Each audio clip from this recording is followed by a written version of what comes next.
إنه من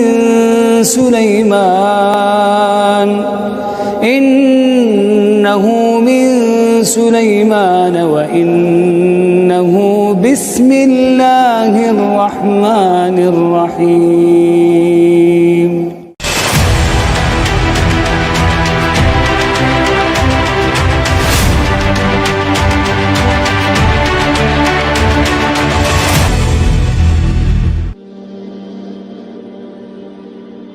Auzubillahiminasyaitonirrajim. Bismillahirrahmanirrahim. Assalamualaikum warahmatullahi wabarakatuh. Alhamdulillahi wahda, wassalatu wassalamu ala rasulillah. Pembahasan pada hari ini kita akan membahas kisah yang menarik dari Qasasul Quran, kisah-kisah di dalam Al-Quran, yakni runtuhnya negeri Saba. Teman-teman yang dimuliakan Allah subhanahu wa ta'ala, yang mana kita tahu bahwa di dunia ini ada satu negara yang selalu dikait-kaitkan di dalam Al-Quranul Karim. Negeri tersebut kita kenal dengan negeri Yaman. Lalu kenapa saya akan bicara tentang negeri Yaman? Karena kisah tentang kerajaan Saba ini ada di negeri Yaman, yang mana Saba ini ada yang mengatakan dia adalah satu nama kabilah di negeri Yaman, dan ada juga yang mengatakan diambil dari seorang yang bernama Saba ibn Ya'ruf. Ada juga yang mengatakan Saba diambil dari tawanan, karena dia orang yang pertama ditawan orang Arab. Dan juga banyak khilaf di antara para ulama yang disebutkan. Salah satunya Al-Imam Ibnu Katsir rahimahullahu ta'ala. Tetapi bagaimanapun bahwa ibrah di pelajaran Al-Quran itu bukan sebab turunnya, tetapi umumnya lafaz, dan itu kita ambil ibrah, pelajaran dari kisah runtuhnya negeri Saba ini. Sebelum saya ceritakan kepada kaum Saba ini ada kaitan eratnya dengan kisah Nabiullah Sulaiman alaihissalam dan Ratu Balqis. Disebutkan di dalam Al-Quranul Karim ketika Nabi Sulaiman alaihissalam membariskan pasukannya, kemudian kehilangan satu pasukan, yaitu burung hudhud. Ketika itu Nabiullah Sulaiman alaihissalam marah, bahkan mengancam, la'u'azibannahu azaban sadida aw la'azbahanna aw la'yatiyani bisultanin mubin.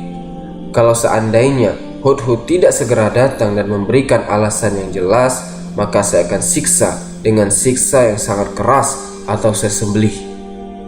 Maka tak lama kemudian pasukan burung hudhud itu datang, kemudian memberikan alasan dan mengatakan di hadapan Nabi Sulaiman alaihissalam bahwa dia telah terbang ke sebuah tempat. Hudhud pun mengatakan, inni wajadtu amra'atan tamlikuhum wa utiyat min kulli syai'in walaha arsun azim. Kata Hudhud, sesungguhnya aku mendapati seorang wanita yang menjadi raja pada negara tersebut. Dan wanita itu diberikan segala sesuatu dan juga kerajaan yang sangat besar. Tetapi mereka bukan para penyembah Allah subhanahu wa ta'ala, karena Hudhud mensifati tentang kisah Balqis. Ia mengatakan, wajadtuha wa qaumaha yasjuduna lisyamsi min dunillah. Aku dapati mereka menyembah matahari dan bukan menyembah Allah subhanahu wa ta'ala. Wa zayyana lahumus syaitanu a'malahum fasaddahum anis sabili fahum la yahtadun.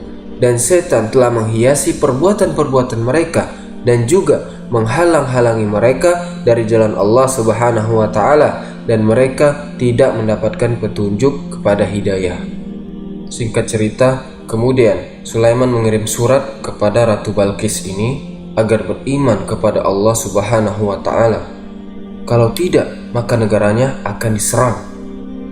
Akhirnya kemudian ketika mendapatkan surat tersebut, Ratu Balqis pun kemudian rapat besar bersama para pembesarnya, dan para pembesarnya menyarankan untuk melawannya dengan alasan bahwa kita ini negeri yang kuat, negeri yang banyak pasukan, kenapa kita tidak berperang? Tetapi Ratu Balqis adalah ratu yang sangat lembut. Dia tidak mau ada pertumpahan darah. Dia ingin membujuk Sulaiman agar tidak menyerangnya dengan memberikan hadiah yang banyak. Tetapi Sulaiman tidak berhajat dengan hadiah. Dia seorang nabi. Dia hanya menginginkan umat manusia beriman kepada Allah Subhanahu wa Ta'ala, bukan ingin kaya. Maka segera hadiah itu dibalikkan lagi, kemudian mengancam Balqis kalau tidak beriman kepada Allah, maka dia tetap akan menyerangnya. Akhirnya kemudian, singkat cerita, setelah istana Balqis dipindah Sulaiman dan menunjukkan bahwa Nabiullah Sulaiman adalah nabi yang Allah berikan segala sesuatunya, melebihi para nabi dan rasul lainnya. Dari situlah maka belakangan Balqis beriman kepada Sulaiman alaihissalam. Setelah Balqis beriman kepada Sulaiman, kemudian juga kerajaan Saba, Allah Subhanahu wa Ta'ala anugerahkan nikmat yang sangat besar. Kenikmatan negeri Saba ini membuat cemburu daerah-daerah yang lainnya. Karena begitu suburnya, begitu indahnya, Allah Subhanahu wa Ta'ala berfirman, "Laqad kana li Saba'in fi maskanihim ayah." Sungguh bagi negeri Saba, fi maskanihim ayah, pada tempat mereka itu ada tanda-tanda kuasa Allah Subhanahu wa Ta'ala. Negeri Saba itu adalah negeri ayatun min ayatillah, satu tanda dari tanda-tanda kuasa Allah Subhanahu wa Ta'ala. Bagaimana tidak? Karena indahnya negeri tersebut, karena suburnya negeri tersebut, tidak ada orang miskin di negeri tersebut. Bahkan mereka semua hidup berkecukupan, sehingga banyak diceritakan manusia di zaman itu. Makanya wajar Allah Subhanahu wa Ta'ala mengatakan negeri Saba itu satu tanda dari tanda-tanda kuasa Allah. Jannatani an yamin wa shimal, di mana negeri Saba itu memiliki dua kebun. Kebun sebelah kanan dan kebun sebelah kiri. Seolah-olah kalau Anda berjalan di sebuah jalan, maka jalan tersebut diapit oleh dua kebun. Dua kebun dengan beragam macam pohon, beragam macam tumbuh-tumbuhan, beragam macam buah-buahan, dan seolah-olah tidak ada musimnya. Musim terus, semua buah-buahan ada.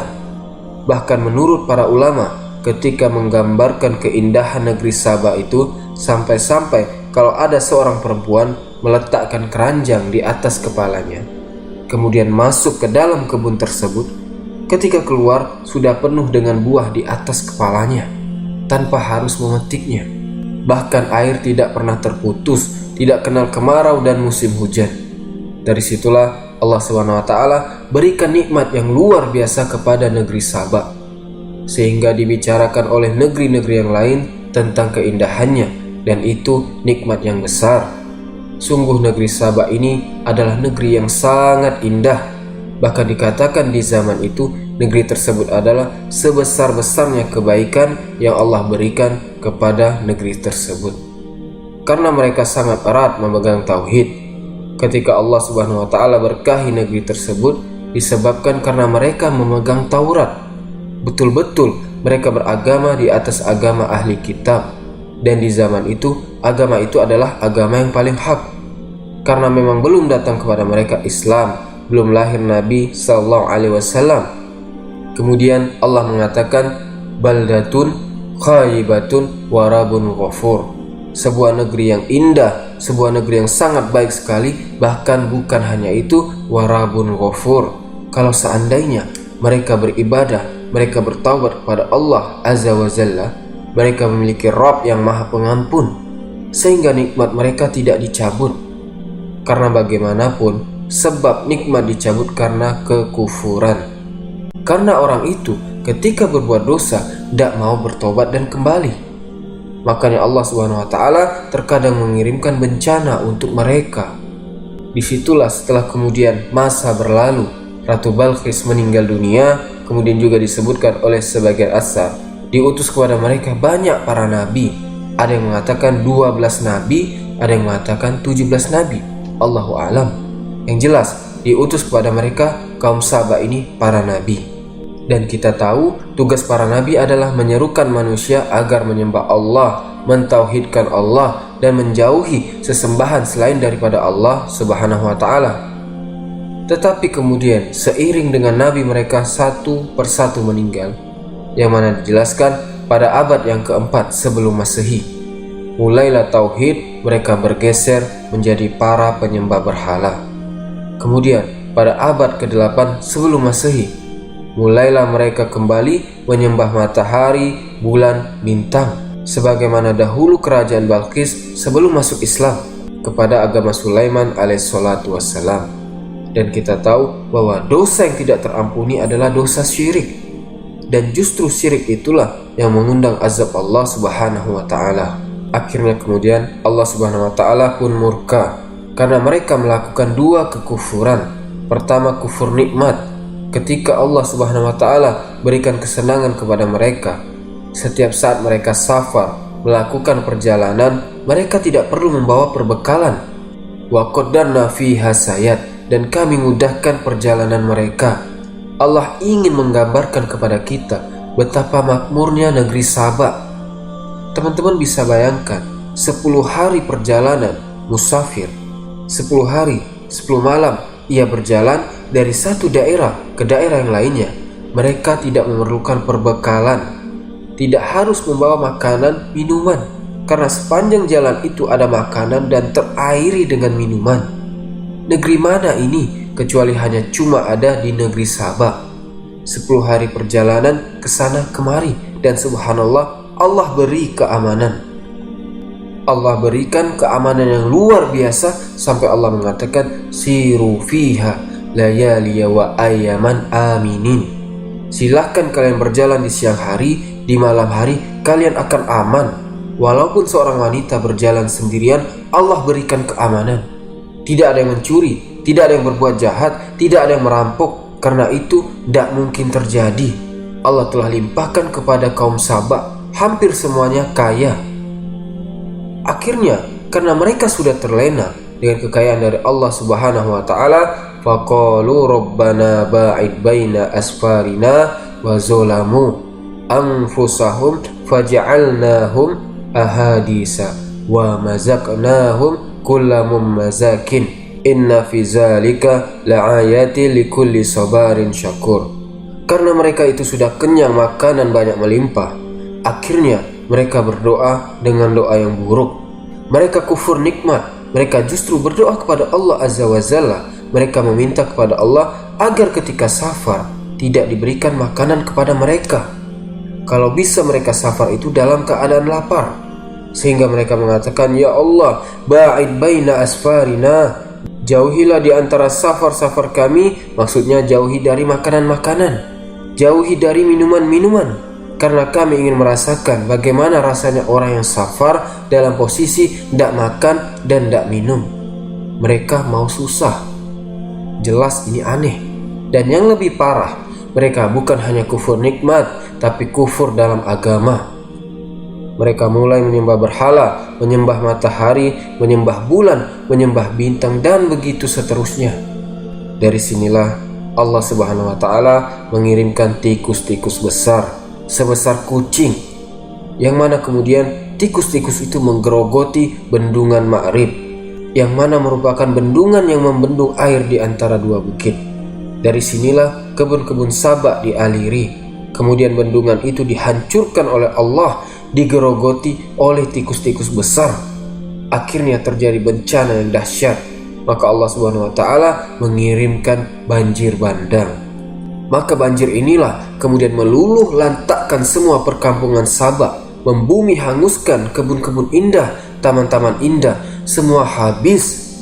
Allah subhanahu wa ta'ala ketika mengirim banjir ini hingga meluluh lantakkan seluruh negeri Saba, beberapa mereka yang selamat mengungsi.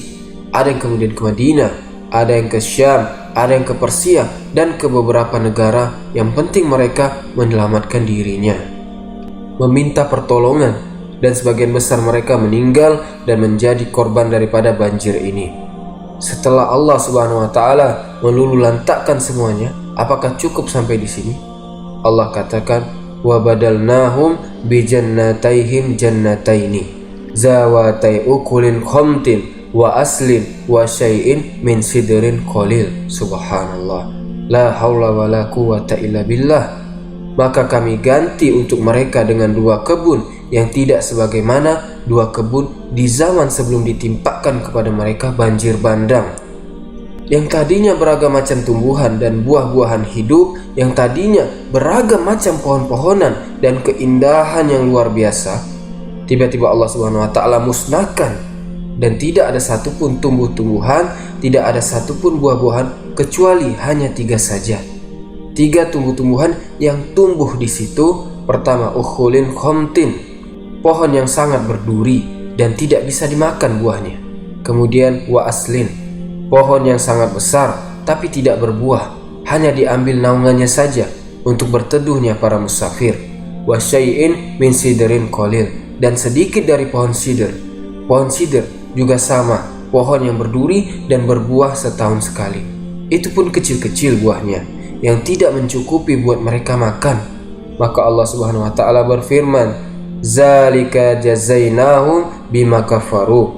Begitulah kami balas mereka terhadap apa yang mereka perbuat dari kekafiran. Wa hal nuzajil illal kafur, dan tidaklah kami mengazab mereka kecuali karena kekufuran. Lalu apa yang terjadi? Faja'alnahum ahadis, maka kami jadikan cerita mereka menjadi buah bibir di semua tempat dan daerah. Karena itu tanda-tanda kuasa Allah, negeri Saba, negeri yang menjadikan pembicaraan di semua daerah. Setelah terjadi azab Allah, setelah kemudian Allah kirimkan banjir yang sangat besar, kemudian sebagian mereka pergi ke Syam, sebagian mereka pergi ke Irak, sebagian mereka pergi ke Persia, sebagian mereka pergi ke Madinah. Maka akhirnya kemudian bapak-bapak mereka menceritakan kepada anak-anaknya, menceritakan kepada cucu-cucunya, akhirnya menjadi buah bibir dan menjadi cerita di semua tempat, termasuk Al-Quran juga ikut menceritakannya. Allah mengatakan, wa mazaknahum kulla mumazzakin, maka Allah Subhanahu wa taala telah hancurkan sehancur-hancurnya negeri itu. Na'udzubillah. Inna fi zalika la'ayati likulli sabarin syakur. Ini sebenarnya semua menjadi tanda bagi orang-orang yang mau sabar. Sabar ketika menjalankan ketaatan, sabar ketika menjauhi kemaksiatan, sabar ketika menerima takdir dan keputusan Allah, baik yang baik ataupun yang buruk. Kemudian syakur dan pelajaran buat orang-orang yang mau bersyukur. La in syakartum la azidannakum. Kalau kalian bersyukur akan nikmat Allah Azza wa Jalla, maka kami akan tambah nikmatku. Wala in kafartum inna azabi lasyadid. Tapi kalau kalian kufur, tunggulah bahwa azabku sangat pedih, kata Allah. Subhanakallahumma wa bihamdika asyhadu an la ilaha illa anta astaghfiruka wa atubu ilaik. Wallahu ta'ala a'lam wa sallallahu ala nabiyyina Muhammad wa ala alihi washabihi wasallam. Assalamualaikum warahmatullahi wabarakatuh.